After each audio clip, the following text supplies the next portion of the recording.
नमस्कार दोस्तों, मैं हूं परविंदर और आप देख रहे हैं न्यूज पॉइंट हरियाणा। तो आज हम बात करेंगे मनीष ग्रोवर के ड्रामे की, क्योंकि मनीष ग्रोवर ने जो ड्रामा किया था उसका अंत हो चुका है।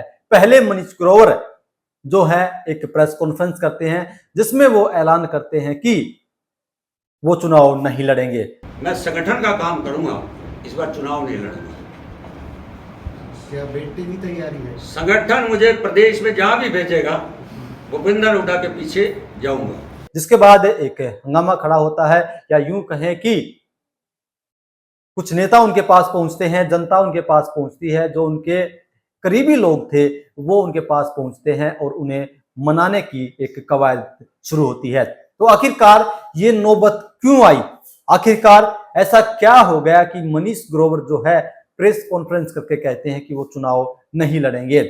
हम आपको इसकी एक इनसाइड स्टोरी आपको बताने जा रहे हैं, क्योंकि कहीं ना कहीं मनीष ग्रोवर को इस बार हार का डर सता रहा है।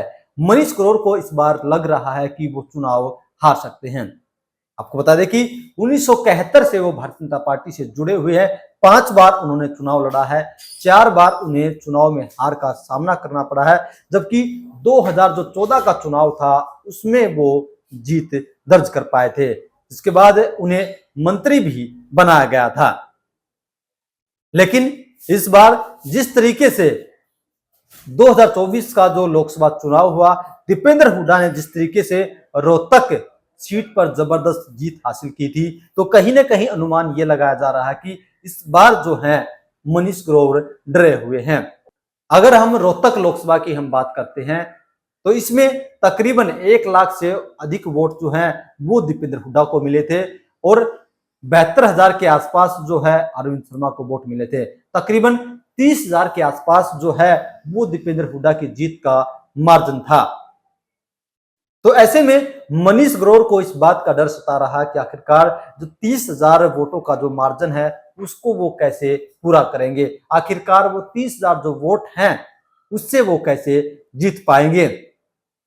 तो अनुमान ये भी लगाया जा रहा है, जो राजनीतिक जानकार हैं वो ये भी कह रहे हैं कि कहीं ना कहीं वो लोगों की हमदर्दी पाना चाहते हैं, ताकि लोगों की हमदर्दी उन्हें मिले और वो चुनाव में जीत दर्ज कर सकें। क्योंकि वैसे भी रोहतक जो है वो हुड्डा परिवार का गढ़ रहा है, और यहाँ पर अगर हम 2014 के लोकसभा चुनाव को छोड़ दे तो तकरीबन बार जब भी हुड्डा परिवार यहाँ से खड़ा हुआ है उन्हें चुनाव में जीत मिली है।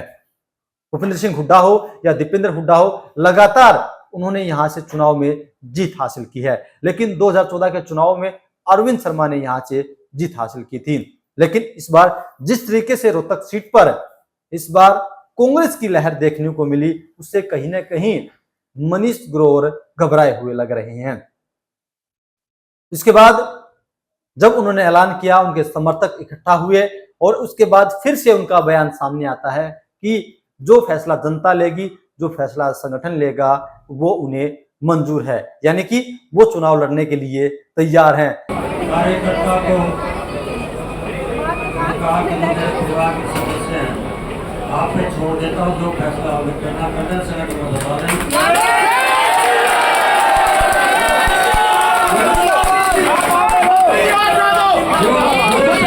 जो संगठन तय करेगा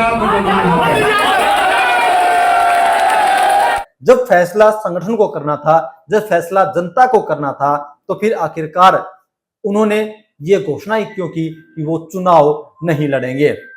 यानी कि इसका सीधा मतलब है कि जनता की